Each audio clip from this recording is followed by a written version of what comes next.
Welcome back to Soundtown. We got the season 3 finale coming right up for you. That's right. After Russ, this, how you feeling?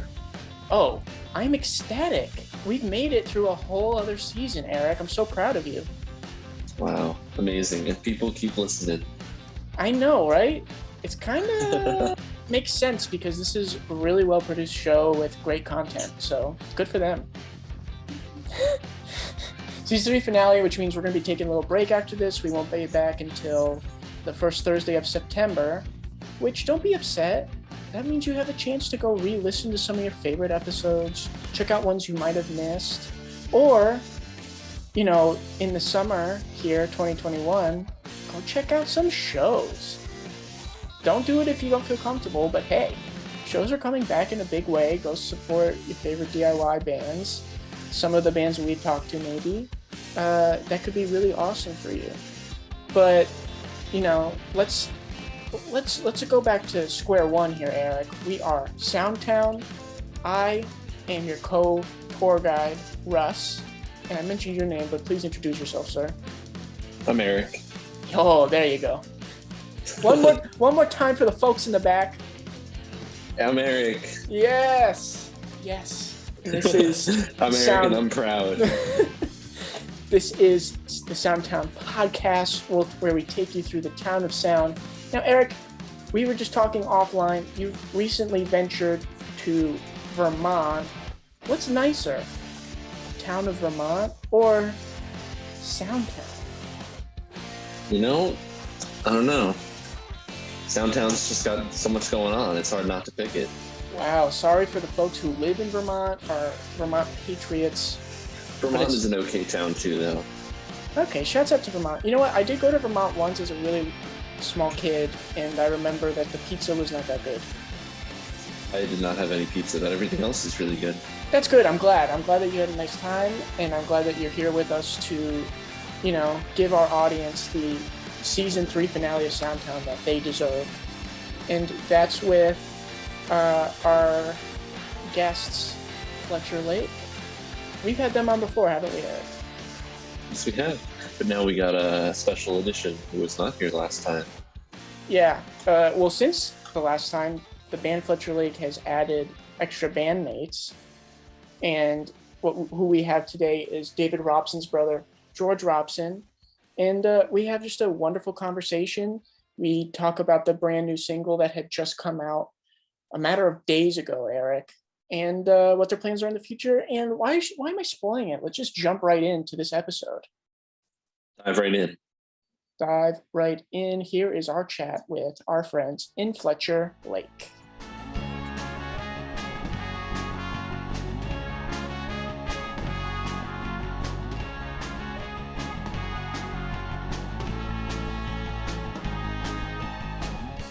David, you look tan.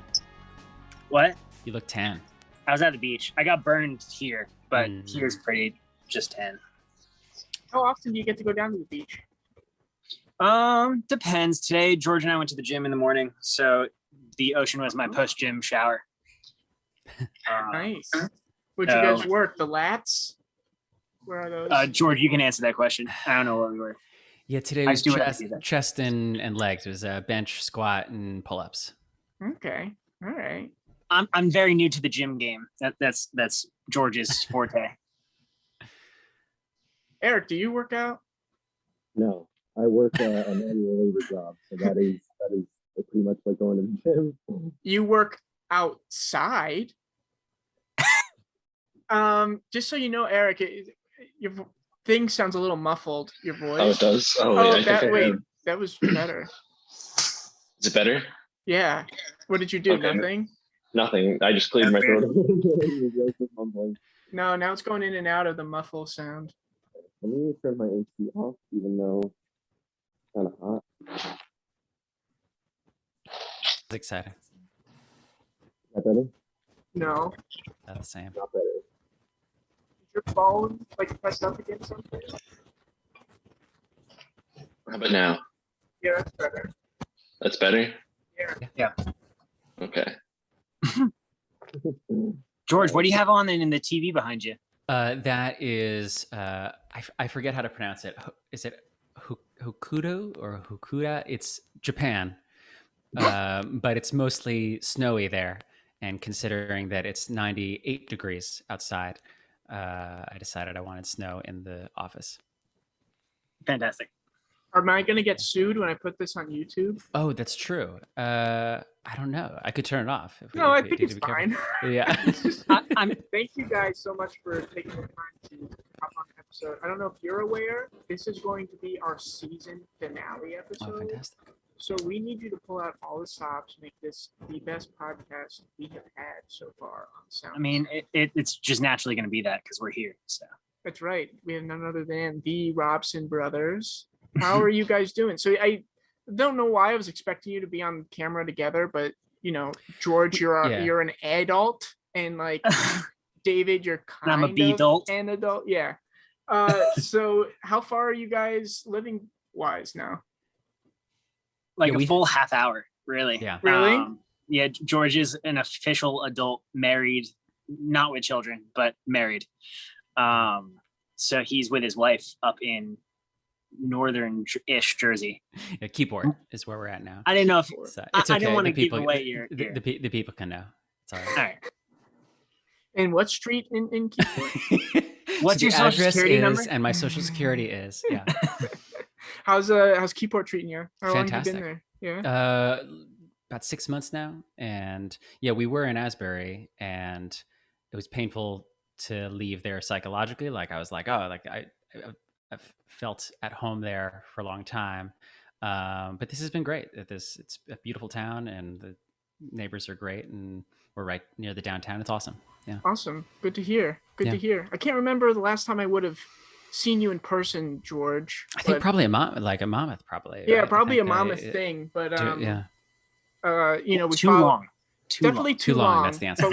But we follow each other on social media, and it looks like you're up to some cool stuff. It's nice to keep kind of little tabs on everybody, and it's a pleasure just to speak with you now and have you on. Yeah, of course. Thanks for having us.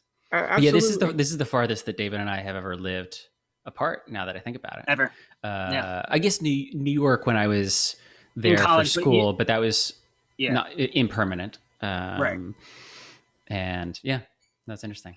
And I'm curious how it affects, when you guys get to collaborate on creative endeavors, which you do a lot, not just in music, but did you guys even have enough time before you moved 30 minutes away to work on stuff, or has this made a different kind of impact?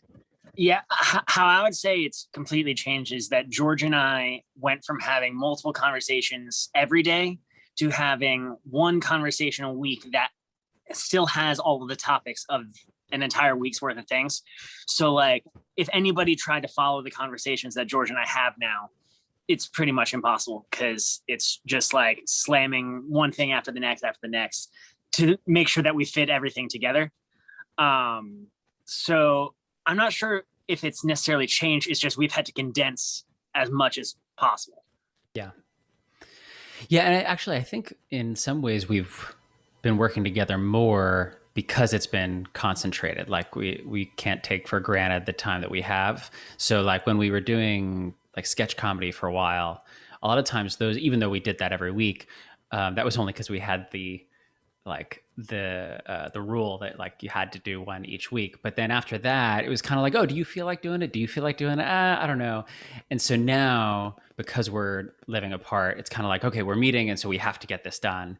And so like for this new song that we came out with, the drum part we did like in 20 minutes because we were like, all right, we know how to do this. We know the sound that we want, all that kind of stuff. It's more efficient in that way. What topic You're breaking up a little bit. Yeah, just a little bit. I heard the "Oh no, I am." Can't hear you either, Russ. Oh no, it's a plague. Silent movie. First it was COVID, and now it's a microphone epidemic.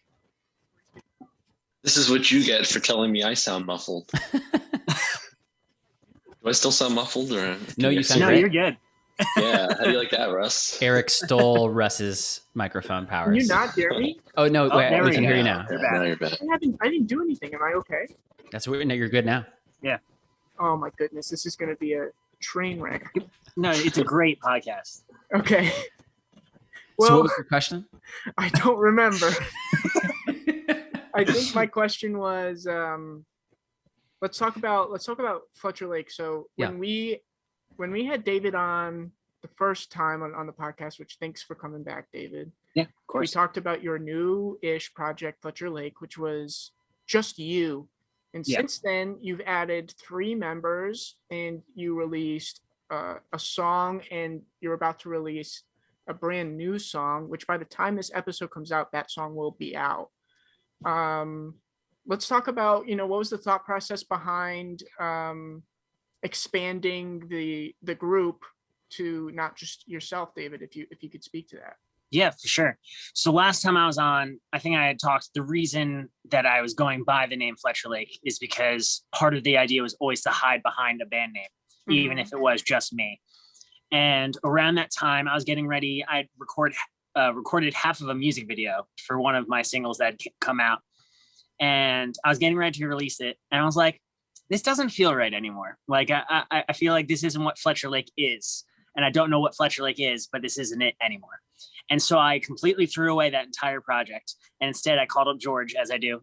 And I was like, so what would happen? Like, would you be a drummer for me if I added some band members? Because George is originally a drummer, but pretty much our entire lives, we haven't played that way. Like, most of the time, George is the band leader and I would be drumming behind him. So I was like, what if we switched that and he became my drummer?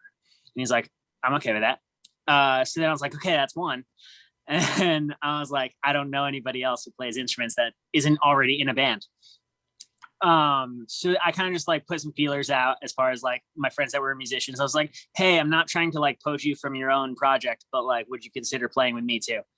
So that's how I got Brendan, my friend Brendan Gillespie, on bass. He is one of the establishing members of the band Flourish.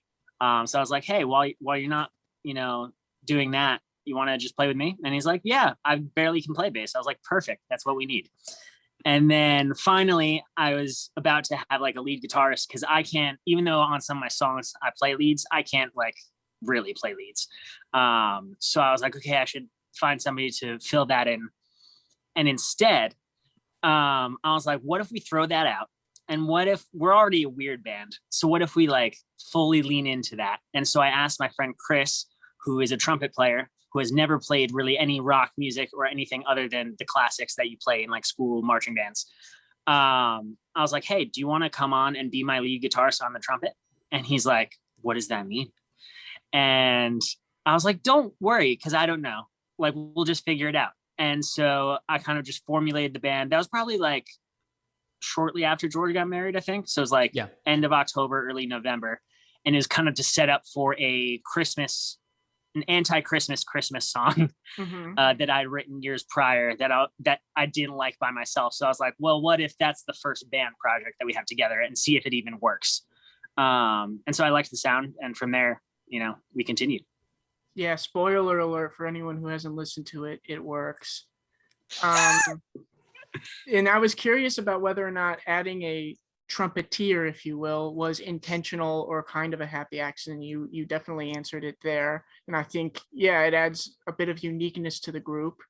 So, you mentioned the Christmas song, which is, true or false, the only song you have released right now that includes all 4 members of... True. That is true. This song that you have coming out, which again, by the time this podcast is out, it should be out. Yeah, hopefully. Unless something happens. Well, so what's it? Wait. Let's be completely honest with our audience. We are recording this. What's the date today? June 30th? 30th. Yeah. At 6:15. At 6:15 EST. PM. And it should come out midnight, July 2nd. Okay. Should. So, but well, because you keep saying should as if the song is not even done yet. Is that true? No. It's out and it's distributed, but I don't trust technology.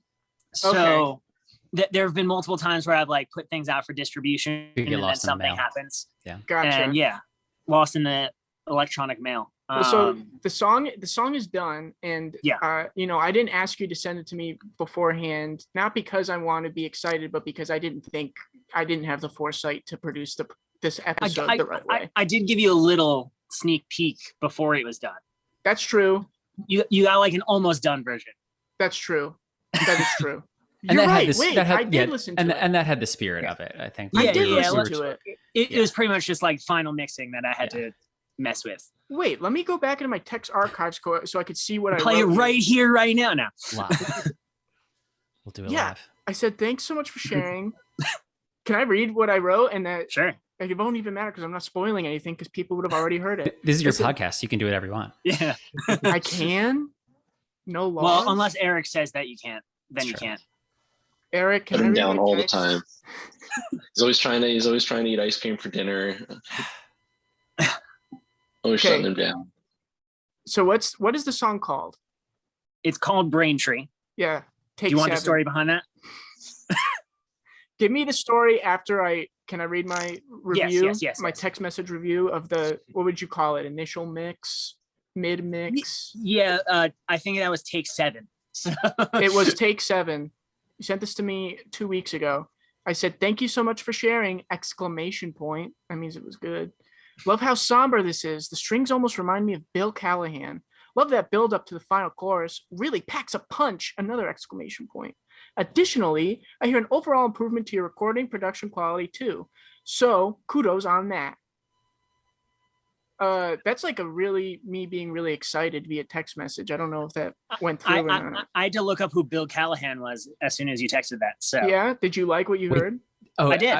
For a second, I thought you looked up Bill Callahan in this moment. I was like, how did you do that so Oh, no, quickly? no, no. But no, when you sent the text. I yeah, see. 2 weeks ago when he sent that, and I was like, makes oh, more I can sense. vibe with this. Yeah, Bill Callahan's really cool, but not as Yeah. cool as this new Fletcher Lake song. Yeah, tell us what's the reason why did you name it Braintree? Yeah, so George actually came up with the title. Which I have no Um, recollection of. He doesn't remember this, but he did. This is how most of our relationship also works as writing partners, is one of us doesn't remember actually saying the thing. But a few months back, it was in the middle of quarantine, kind of as I was finishing up my previous album, Local Summer. I had this one song that I was working on, and I didn't have any words for it yet. I just had like this nice little guitar line, and it was something I had never really written like that before. So I needed some words. So at the time I was reading the John Adams biography by David McCullough. Is that correct? McCullough, George? yeah. And you know, I got Not deeply, the mini series starring Paul Giamatti. Well, the it's based miniseries on- based off yeah. the book. Yeah. Oh. yes. So I was reading the book and I got fascinated by it. And so then I ended up using words from Abigail Adams to John Adams because they were known for writing letters back and forth, like hundreds and thousands of letters. So I used some of her letters as lyrics. And then that started to develop into this song. And I was like, George, I just like don't even know what to call this because it's like Abigail Adams. It's not me. And George goes, well, why don't you just call it Braintree? Which for those of you who don't know, that's where the Adams family lived. The Yeah, Addams you family. idiots. But yeah, so they lived in Braintree, Massachusetts. And so that's where that name came from. And it was so vague and like beautiful in that sense that like so many people don't know what that is. And I was like, let's do it. Excellent. No, it makes sense to me after that explanation. Yeah. So is this single part of a larger release, or did you just have a song and you were itching to let people hear it? Yeah. So I think originally around that time, because I'm a big fan of batch writing things. So I'm pretty sure I sent to George and the rest of the band. I was like, hey, I have like almost an entire album ready. And by that, I mean like the rough demos were done. So this was one of them. This was like the first one. And I was like, I think this will like kick us off into that new direction. But now months later, when we actually got around to doing it, because, you know, some of the band was away at college, George was newly married, I was looking for work. So we all kind of got separated. So we just finished that song. I now go back and listen to those demos, and I'm not sure if it really fits yet. Like, I'm not sure what this new Fletcher Lake direction is because we have the full band. So eventually I'd like to have more and more work come out. But I don't really know what that looks like yet, because I think we just need to play together more as a band and find out where we are. Yeah. I don't know, George, do you have anything to say on that? I think it's just, I think we're living now in a time where singles dominate everything. And Okay. so I feel like while, an album, I think is always the goal, because that's always what we're thinking, is to do like some grand, at least me, like I'm thinking like, oh, I want a double album that has 20 songs and they're all the encapsulation of the band. The reality is most people consume songs via single. And so it makes sense also to just break that up creatively, to be like, oh, like, well, this is what we want to do today. Let's do it today. And then if it works, then we'll continue in that direction. If it doesn't, we'll go in a different direction. And it allows us to be more fluid in the direction that we're headed. Totally makes sense. And, from Eric and in my perspective, we play in the band together. And, it's tricky for us for all the same reasons you just listed, David. Some of us are at school, some of us are working in another state. And so we actually haven't released like any new music in 3 or 4 years. So I'm excited that you guys are able to churn something out and let people listen, even if it's just a single. Because it's better than nothing. Right. Well, and the fun thing about this one was a lot of it was recorded separately. Yeah. So I had played a little bit of it when the whole band was in the room like months ago. And I was like, this is something that I'm going to call Braintree. And I don't really know what it is yet. That you probably recorded in the basement that you're filming from right now, right? The demo? Yeah. The demo was recorded in this basement, yes. Yeah. And then at this point, I texted George and I was like, I think I'm ready to like actually get this going. So I called him in and we recorded just the drums and then over my initial demo. Then I sent that to our bassist, Brendan, completely. Like I just emailed it to him. I was like, hey, play a bass line. I don't know what these chords are really. Just like make it up.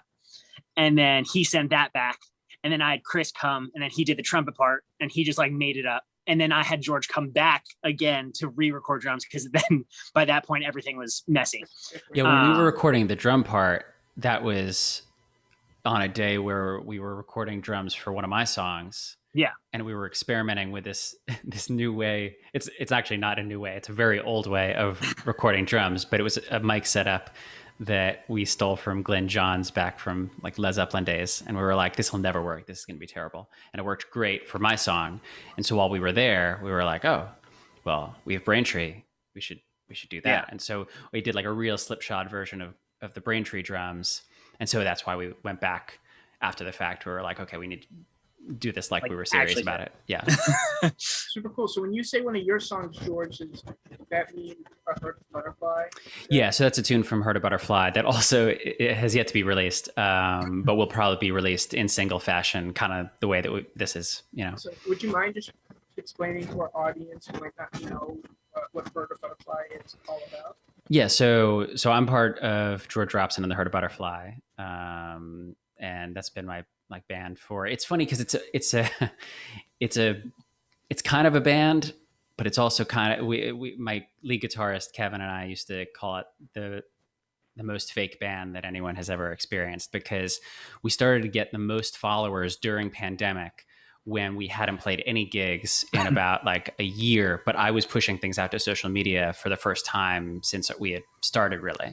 And so all of a sudden we started getting all this attention and we did like some interviews. And so now we've gotten to this point where like, we're ready to start like releasing stuff, but my lead guitarist Kevin is now out west. My drummer, Shauna, is part of Late Waves, and they're on fire right now. So she's, doing that. And so it's just like kind of the same thing we've all been talking about. It's hard to, wrangle schedules. So as a result, I've been doing a lot of solo recording. And so it's turned now more into like George Robson and the Heart of Butterfly turning into just like the Heart of Butterfly being this. You're going back into the cocoon, if you will. This like collective of like kind of like a Bon Iver kind of thing, I guess, where it can be a band or it can be solo. So that's kind of what that is. All right, awesome. That's Sorry, David. It's okay. I'm also part of Heart of Butterfly. That's true. Yeah, that's true. It's a double promotion. I co-wrote one of the songs. It's our top song. It's fine. That hasn't been released. A couple different songs. Yeah. The top song that hasn't been released. Yeah. Yeah, we're not very good at releasing things under Heart of Butterfly. So if you come to one of our gigs, and I mean the one gig that we've played, You'll hear our top songs. Yeah. Yeah, all of our stuff's on Bandcamp, but I have what we mean by release is like on Spotify, on all this stuff. I didn't know it was on Bandcamp. Yeah, That's news to me. All right. Well, speaking of gigs, shows are coming back in sort of a big way, it seems like. Anything on the horizon for Fletcher Lake or for the Butterfly, or just wrangling the schedules proved too difficult to start? Yeah, I think as far as Fletcher Lake goes, like we just played the virtual gig for you guys. Yes, and thank you again. That was such an incredible set for our Soundtown Music Festival. Yeah, and really so appreciated that. That was really our first gig ever together. So I think from here we can only go up. Because that was that. Well, no. Like as far as like not you guys, as far as us performing in front of a camera. Yeah. Like we can only even if we perform in front of 5 people, that's more people than we've ever performed in front of. Cool. But I think I'm always hesitant to go to gigs, like to perform in gigs, mainly because I'm terrified of forgetting my own lyrics. To be honest, that's like my biggest fear. I'm not good at remembering lyrics at all. And so when I would perform with George, if he forgot his lyrics, that's his problem. But now if Fletcher Lake goes out and I forget my lyrics, that's my problem. So that part scares me a little bit, but that's something I'll just have to get over eventually. Yeah, I think I'll get over it. I used to have that problem a lot too. And I would just compensate by telling myself, I'm not big enough for people to like know when I do something wrong. So just play it off like everything's chill. Right. Yeah, I think the dream would eventually and maybe the nightmare too, would be to have all of our bands kind of play in 1 or 2 venues where we have, because our bass players from Flourish, like I'm doing Heart of Butterfly, and then the drummer from Heart of Butterflies on Late Wave. So like having all of those bands play in one place and like do like some monster like super set would be super fun if we could at some point wrangle that together and have Fletcher Lake, Heart of Butterfly, Late Waves, Flourish, and like where we then all come out for the last song and we play all like with like 50 musicians all at the same time. But we'd play something like Backstreet Boys, like something ridiculous. Yeah. So I think that's the first time I'm saying that out loud, at least on a podcast forum. So yeah. You and I have whispered about it, but we never actually. You just went out and announced. So now that I announced it has to happen. You're speaking it into existence. I'm manifesting. Yeah. There it is. That sounds like it would be an incredibly fun night. So let's make it happen. Absolutely. So Asbury Park, if you're listening, contact us. All of Asbury Park. We're gonna take over the town. Well, where can we find everybody? We all on social media and stuff, right? Yeah, so Fletcher Lake, you can find easiest on Instagram. So at Fletcher Lake Music. Heart of Butterfly, George. You can at Heart of Butterfly. Pretty straightforward. Cool. Well, if you're not following yet, fix that. And get on it. Do they know where they can find you? I know they can find you on this podcast, but yeah, on the pod, So the podcast, and the podcast is on YouTube. If you want to watch, because we have like footage of us talking to people, but we're also on Spotify and Apple Music and wherever else you can. So like, do you guys like talk about the band on this podcast, or are you just super generous? You just give it over to the guests? Sometimes we steal the show unintentionally, right. Because so we were talking with an idol of mine. He plays in this band called Driver Friendly. Oh yeah. And we had Andy Lane of Driver Friendly on. Cool. And I was telling myself like, don't be that guy to talk about your band. And just the way the conversation flowed, I ended up talking about how we write music or like our band situation, just because that the conversation was going like that. So no, we don't intentionally mean to bring it up. And if I already did that today, I apologize. No, not at all. But it's just a way to show that we can relate, or this happened to us and this is how we overcame it or dealt with it. How would you deal with something like that? Because we like to imagine there's somebody listening who might be just starting a band and need some tips, or when we talk to a band like someone in Driver Friendly who had done the whole thing of getting signed and releasing albums on labels, what was that trajectory like for them? And Totally. How can somebody shape something like that? So that I think people might be aware that Eric and I are in a band, but right now it's about Soundtown. Find us on Twitter at Soundtown. Well, but to go along this road, I will say with Braintree, I did kind of have a brain surge of a music video idea by working on set of a Shark Club music video. Oh yeah, that's true. Yeah. While I was working on set, I was like, this is really cool. I miss being on sets. What if I like came up with like a ridiculous premise for a music video for this? And so I texted George like paragraphs, and then he sent me paragraphs back, and we kind of condensed it down to one idea. George, do you want to tell your idea, which we're not going to do, but do you remember it? I'm trying to. Can you remind me? I probably. It was about breakfast. Oh yes, so that David would be trying to continually making breakfast, and then a new person each time would come in and interrupt him. So the first one would maybe like take the eggs and knock them out of his hand and they'd break on the ground. And then David would have to start over. And so he would go and get the milk, and then someone else would come in and drink the milk. And then he would just continually throughout the whole thing while singing the lyrics that he was, singing for the song. But yeah, throughout the whole thing, just trying to make his breakfast and then just continually being interrupted. I think that was the long and short of it, right? I don't even remember what the ending was. So just for those people listening, that was one of the thrown out ideas. I was going to say, if that's the idea you're not going with because you have a better one, this could be the greatest music video of all time. I think so. For sure. At least if I actually put in the effort that I'd like to. That's really the issue for me is once I get to that moment, I really just like it to be done. So I kind of just like, all right, let's get it done fast. And then I regret it later. But Gotcha.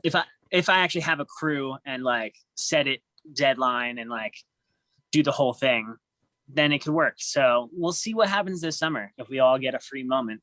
Yeah. Cool. I know some people. Yeah, you mentioned helping us with one of our projects, which we can't thank you enough. That was you literally saved our butts the one day you were there. I did? Yeah, with the speaker situation. Oh, you're right. You were such a big help with that. I forgot about that. On top of I did save your butts. Yeah.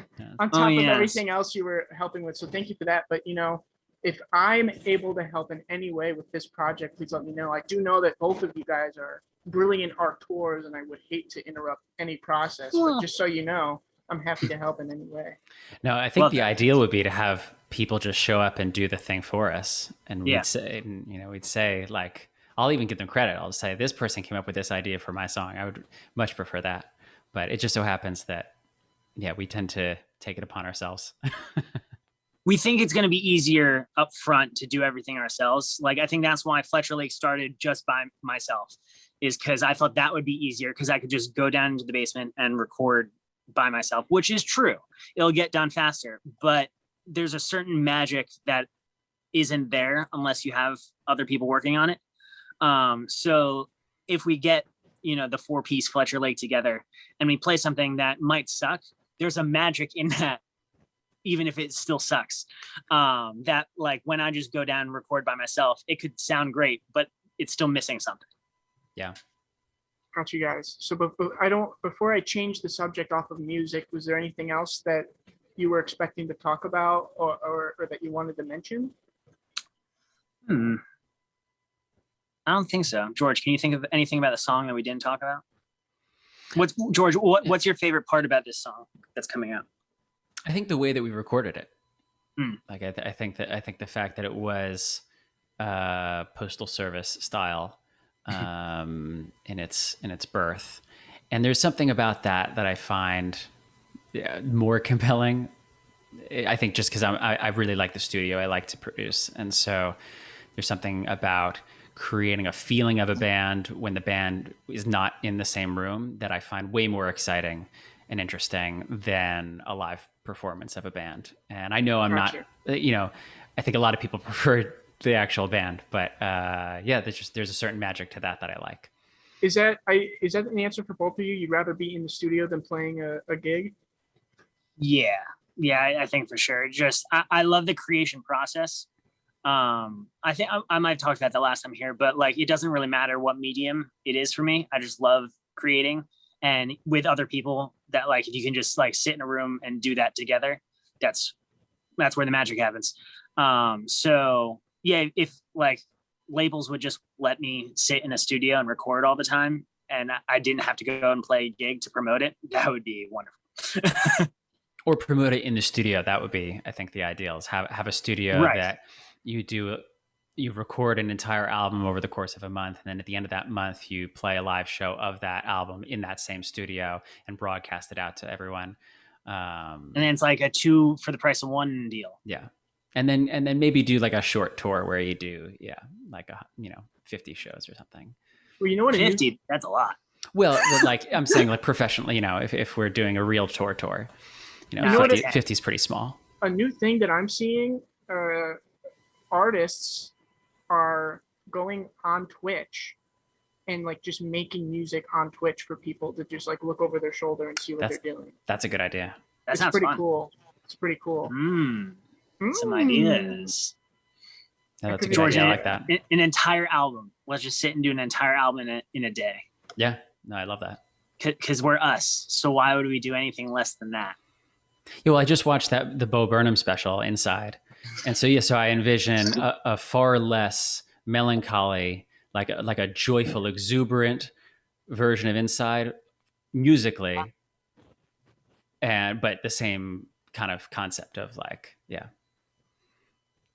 If we could get that level of production value, yeah, that would be fantastic. I thought Inside was pretty upbeat. What'd you say, Eric? You're muffled. Inside was pretty upbeat. There are parts that are upbeat.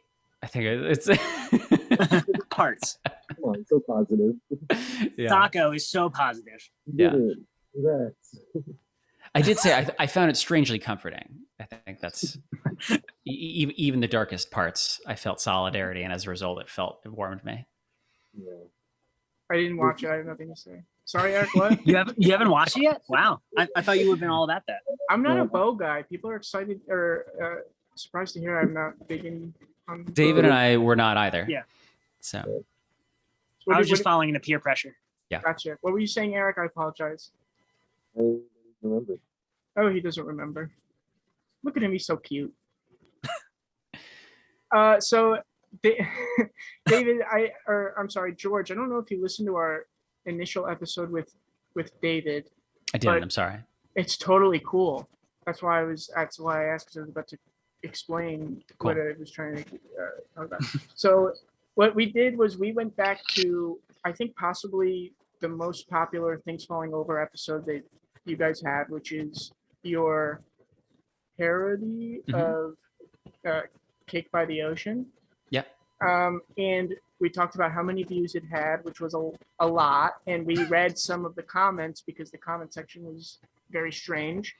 And very active comment section. Very active. I'd like to do that right now if you guys are open to it. Same Absolutely. video? Yeah. Same video. Let's do it. All right. What give us the updates. The updates are, since the last time we spoke, it has about 100,000 more views. Wow. Oh my gosh. Yes, so we're in the 800,000s. Nothing is new with the video, obviously. But there are some new comments which I would like to read. This one is from a week ago. I'm sorry. For those who don't know what we're talking about, could one of you just explain what this video is about? George, this one's all you. So I, at the time, had never peed in the ocean. And David and I, at this time in our lives, were creating comedy videos, one comedy video every week for an entire year. And we did it 52 videos. And one of those videos was a parody of Cake by the Ocean by DNCE. And instead of Cake by the Ocean, it was peed in the ocean. And we had dance moves and everything. Do you pee in the ocean now, George? I have. I don't regularly, but I've done it since. Fish pee in the ocean? Yeah, exactly. Do they? Have you ever witnessed a fish peeing in the ocean? Okay, true. I've never peed in the ocean sober. I do have to say that. Okay. I don't think that excuses anything, but I think that it does provide some context. Eric, do you pee in the ocean? Yeah, but only from boats. Interesting. More context. I'm curious about what everybody does in the shower, but that's a conversation for another time. That's the Seinfeld conversation. That's okay. So we're back to Pee in the Ocean on YouTube. And again, if anyone wants to see this for themselves, all they need to type in is Peed in the Ocean. And the channel is called Things Falling Over. So as of right now, what do we say? June 30th, 6:40 p.m. Eastern Standard Time. 832,291 views. Kudos. Crazy. And some new comments. This one's from a week ago. I'm only giving it a like for the slight nostalgia it gives me. So that is a positive one. Wait, nostalgia for the song or this nostalgia for the peeing in the ocean? That's what I want to know. Who knows? I'm going to give you guys the benefit of the doubt since this came out in 2016, 5 years ago. They're nostalgic for you. Ah. That's very kind. It is. I'm nostalgic for us too. I miss the old Kanye. Sorry. Here's one from 6 months ago. Nice, man. Don't know if the man is referring to David. Don't know if it's referring to George or just a man in general. That's overwhelmingly positive compared to most of the comments. Yeah. Yep. Here's another one. So it's the word legal and then no punctuation, just the laughing emoji 3 times. Interesting. So like legal. They're agreeing that it's legal? Maybe Is that's a it legal? catchphrase they're trying to get. Legal. Yeah. Exactly. All right, here's another one. How was your weekend? Oh, it's legal. It was legal, legal, man. Ha ha ha. It's pretty rad. I'm gonna start saying that. It's gonna sound like you're up to some shit. What'd you get into last weekend? Something illegal? Well, the Beastie Boys, when they first started out, tried to get rope to become a phrase. Like instead of rope-a-dope, like rope-a-dope, but just shorten it to rope. And you're like, oh man, that's rope instead of dope. Yeah, it didn't work, huh? It did not work. But legal, I think, has legal has promise. Yeah. It starts here, boys. We all have to start saying it, and someone will hear it and say, "That's cool. I'm gonna hop on that." It all starts legal. here. It's legal. Here's another one that I like. It's in all caps. People are hanging out at the beach, and you're like, "Here I come." You're so gross. That's fantastic. Yeah, Because it's true. It is. That's deep. Here's one from 10 months ago, and it's been edited. It says quote with the parentheses edited. Okay. It says at 46 seconds, they did the Bakugo walk. What is that? Bakugo? Isn't that like an anime thing? I got to assume it is. Maybe that's just me being George, look up what the That's what I'm Bakugo looking walk is. It's Bakugo. Bakugou. Yes, it's an anime. Bakugo. So did you do it intentionally, or was it something you did not realize? I But did not. what happens at 46 seconds? I think that's the real question.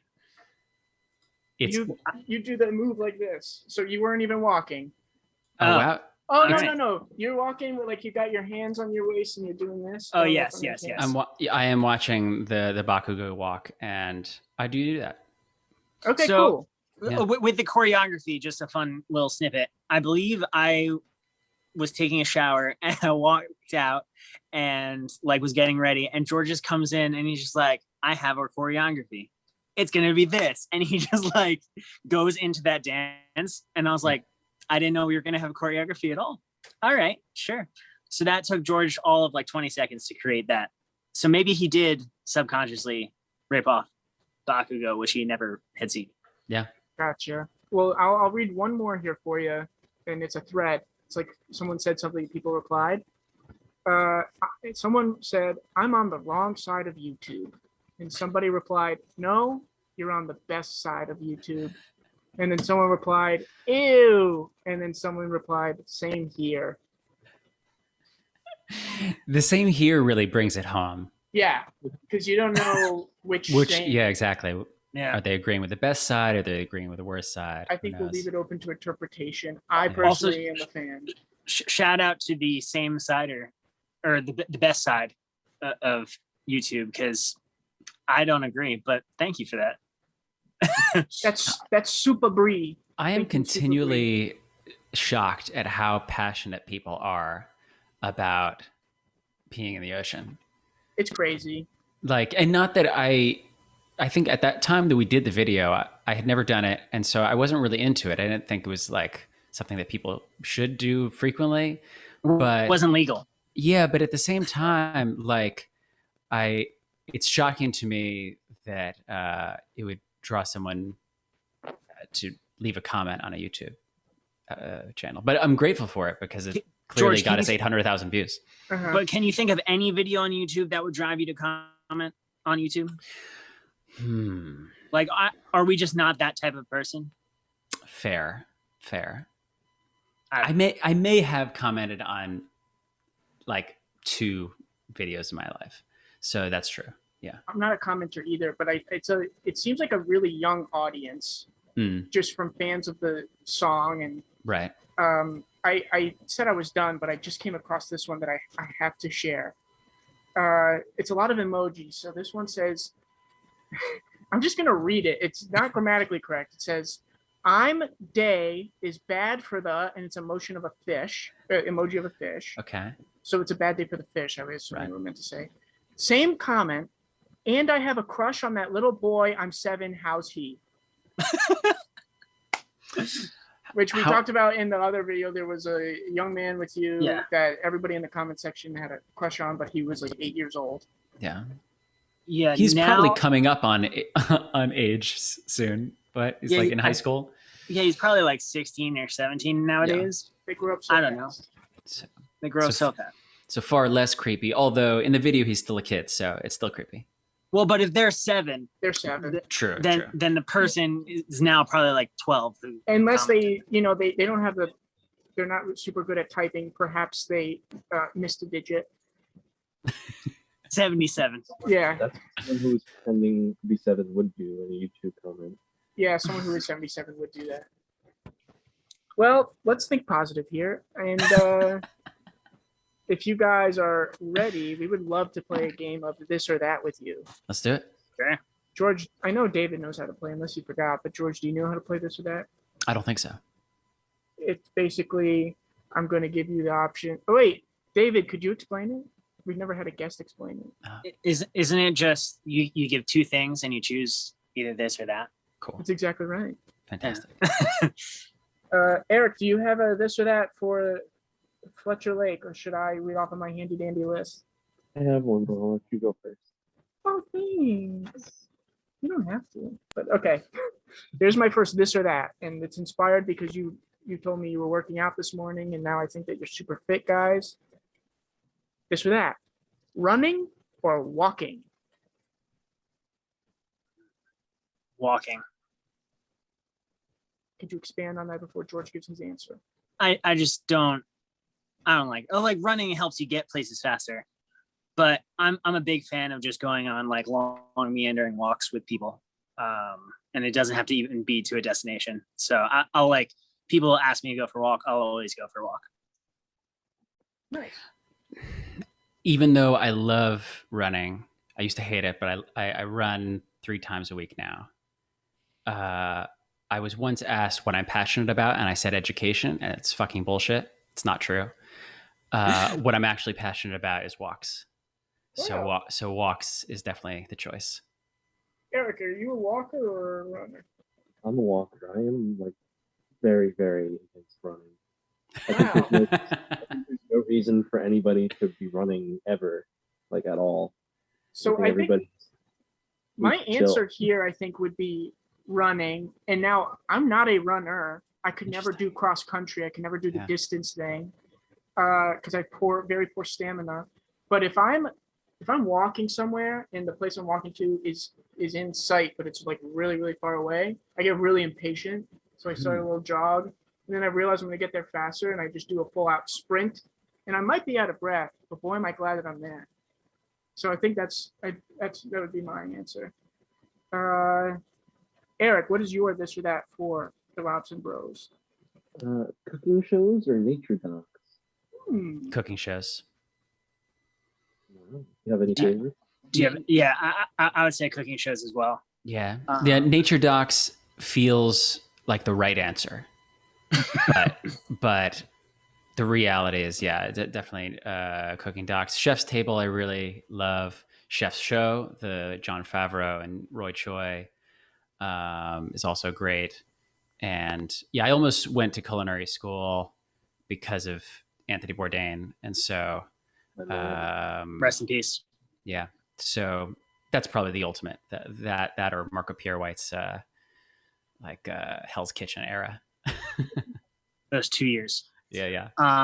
Yeah, I would agree with cooking shows. I just don't, not that I don't care about nature. I love being in nature, but I don't really want to watch nature on my TV, like, ever. Like, that doesn't, like what I just had on TV back then. yeah, like what you just had on TV.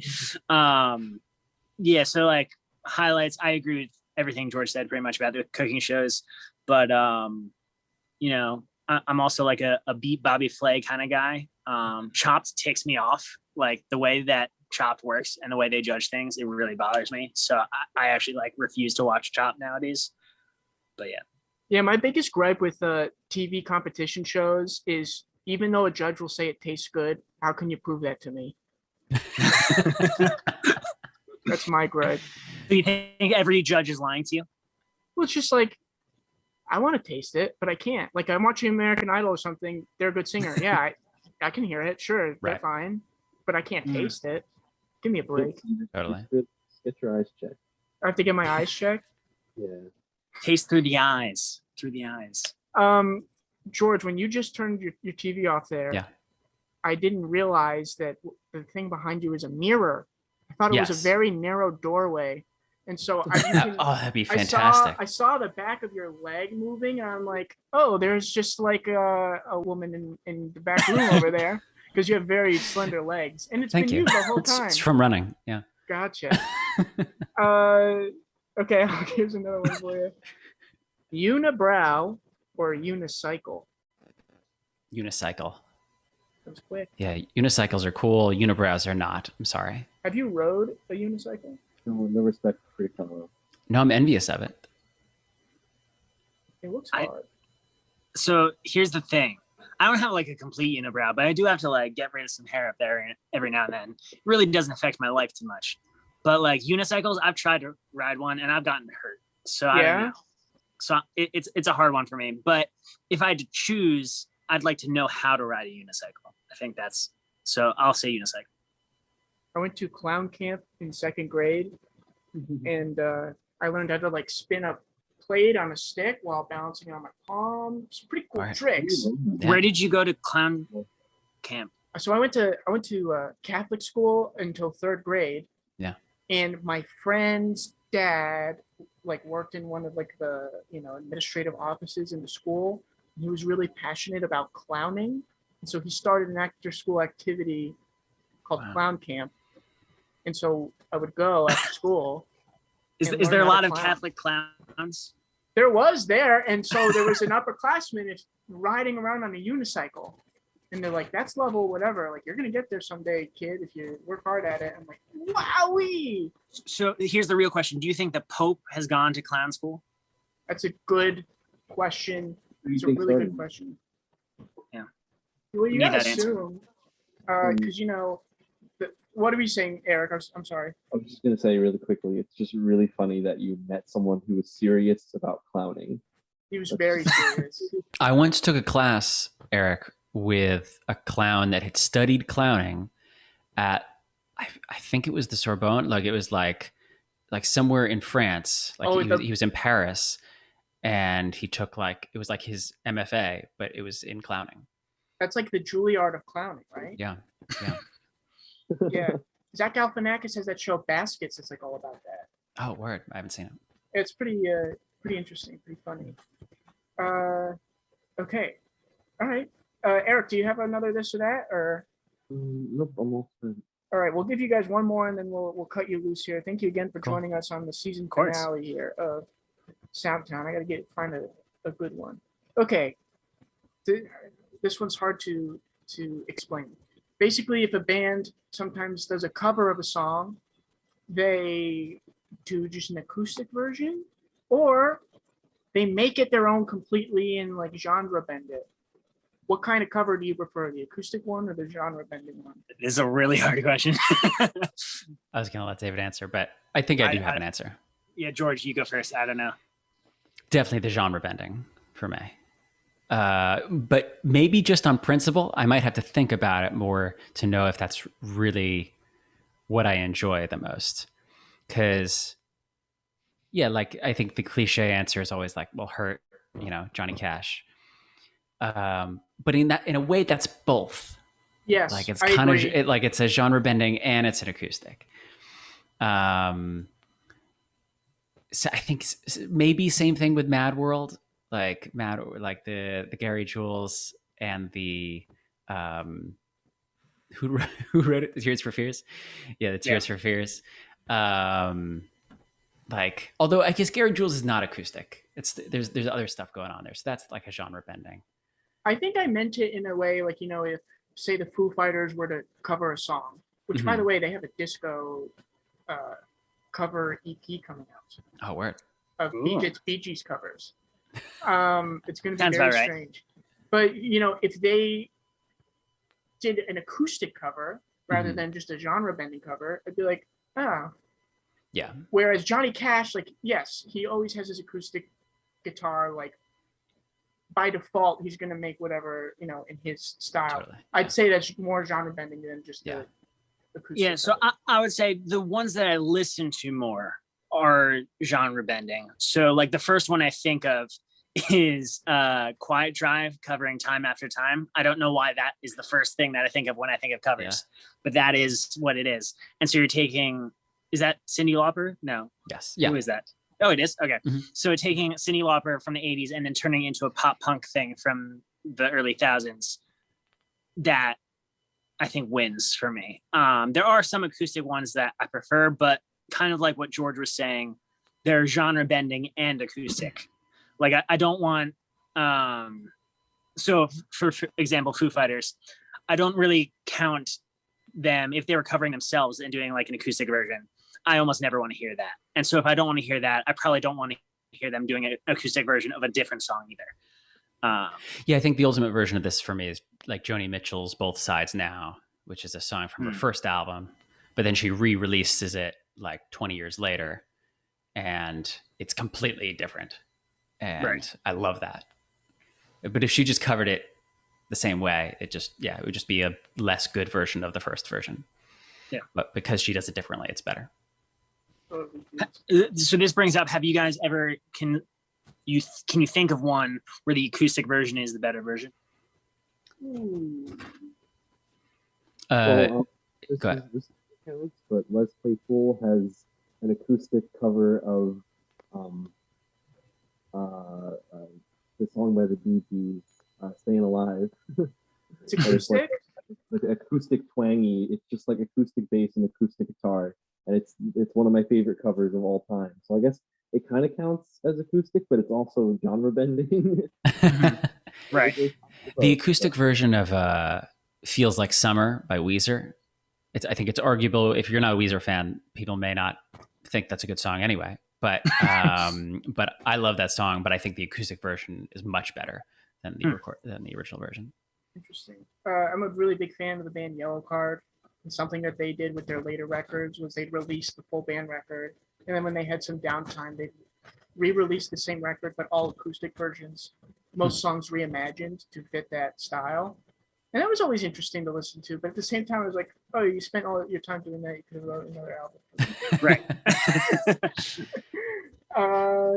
But awesome conversation, guys. Thank you again so much for joining us.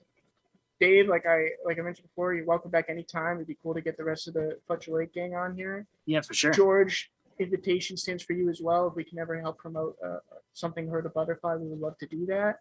I appreciate that.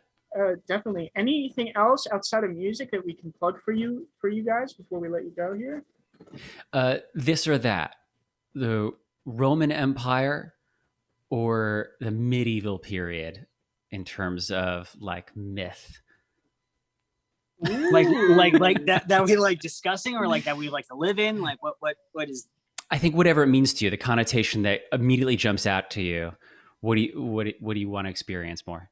I would say Roman, and not because I'm Italian, but just because it doesn't make sense, but when I think about medieval times, I think about how gross everybody was and how sweaty they were and their tooth decay, and if I like got a cut on my arm, I had a death sentence because they just put a leech on it. It's probably the same in Roman times, but everything just looks so white in their robes and the. Oh, they had aqueducts and stuff. I feel like. Yeah, they had the Yeah. aqueducts. You're right. That's gonna solve everything for me. Yeah. So that would be my answer. Eric, what about you? I just want to fight a dragon. You know, dragons didn't really happen. Right? No, Do we know that? They're real? You don't know that, right? Yeah, I mean, it's right. It's true. I wasn't there. This could be a deep conversation. Have you ever seen a Roman? That's true. I mean, Pompeii. Did Romans exist? I would say Romans, like the Roman Empire, but that's also because for some reason I was always obsessed with like the fall of Rome and like then the Alexander the Great rise and like that whole thing. I loved learning about that in school. So it's kind of a like super sick way to look at it. But like I love to study the fall of Rome. So Roman Empire. Yeah. I don't know why. This was a couple weeks ago. I was looking at 3D renderings of like the Roman Empire in its prime, like where all the buildings were and what the Colosseum would have looked like. Yeah. And you can like walk around. It's pretty rad. And I don't know why I was so curious, but I spent like half of my day doing that one day. You were preparing for this question. Yeah, I was preparing for this question. So thank you for asking it. What would your answer be, George? My pleasure. I think medieval, although everything you said, Russ, is correct. Like that was definitely far worse of a time to exist as a human being, I think. But there's something romantic about that period of time that just seems like more romantic. Like that's where you get the whole knights stuff. And like Eric said, like dragons, whether or not they existed or not, there's a lot of talk about dragons and magic and all that kind of stuff. So there's that feeling of like, although it was dark and we didn't know a lot, I think because we didn't know a lot, the things that we didn't know, there was like these grand, bigger stories to explain the mysteries of the world. And so that compels me. So now taking that, do you feel like quarantine was the medieval times of our age? No, I'm just kidding. We're not going to go there. Were you saying something, Eric? No, I wasn't. You keep cutting off Eric. All right. Well, hey, like I was saying, thank you again. Anything outside of music we could put for you guys, or? I don't think so. I think right now we're in the music mode and trying to be successful with our careers mode. We'll see what happens with either of those fronts. But yeah, this has been legal. Appreciate it. This has been legal. Super legal, boys. If everything has gone according to plan, your single will be out now, and everyone can listen to it on all streaming platforms. Correct? Yep. Go listen to Braintree on all streaming platforms. If you can't find it, go to @Fletcher Lake Music on Instagram, and I'll probably have all the links attached there. Cool. If you're open for it, can we play the full song at the end of this podcast episode? 100%. Yeah. Let's listen to it right now. That's not a bad idea. We'll throw to the song in a minute here. If you've listened to a Soundtime episode, you know that Eric and I do intros and outros after our interviews. So after that little bit, yeah, you'll hear the song. That's legal. Super legal. Totally legal.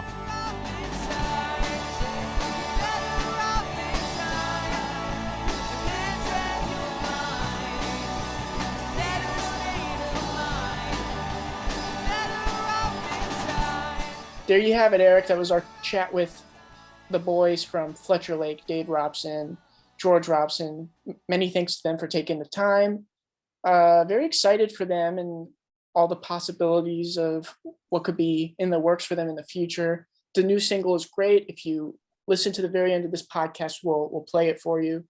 And go check out everything else that they have released on the internet. But Eric, season finale. What are your thoughts? Is it bittersweet? Are you depressed? Are you excited for the future? What's going on over there? It's bittersweet. Yeah, it's gonna be nice. Looking forward to season 4 though. Thank you everybody for listening. Yeah, thank you. We couldn't do this without our listeners and our friends who have generously donated their time to be on the podcast to chat with us. We have a lot of people to thank, but we hope people who listen have as much fun as we do putting these together for y'all. But yeah, season 4 is going to be the biggest one ever. I say that we don't have any guests lined up, but I think, we'll do some more in person, which I find to be a lot of fun, and the vibe's kind of different. And maybe we'll reach out to some bigger names and get to talk with them. And I don't know, man, the future is bright. And like I said last episode, can't do any of this without you. A little fist bump. Leave me hanging. All right. Oh wait, that was for me. I thought that was for the audience. No, I was kind of talking to. Oh, thank you. Yeah, right there. Ooh. Sorry, I thought that was an audience fist bump. Your knuckle hairs are so blonde. Don't look at my knuckle hairs. Don't look at them. Nobody look at them. Okay, just to wrap this up, nobody look at his knuckle hairs. We're gonna end it right now. Thank you again. Any attention to my blonde hairy knuckles, please. You can find Soundtown on Apple Podcasts, Spotify, YouTube, wherever you find your podcasts. Don't forget to leave a like, comment, subscription, review. Check out our merch store, and love us forever. And make sure you come back real soon to Soundtown.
To see Boston, I should have been in before.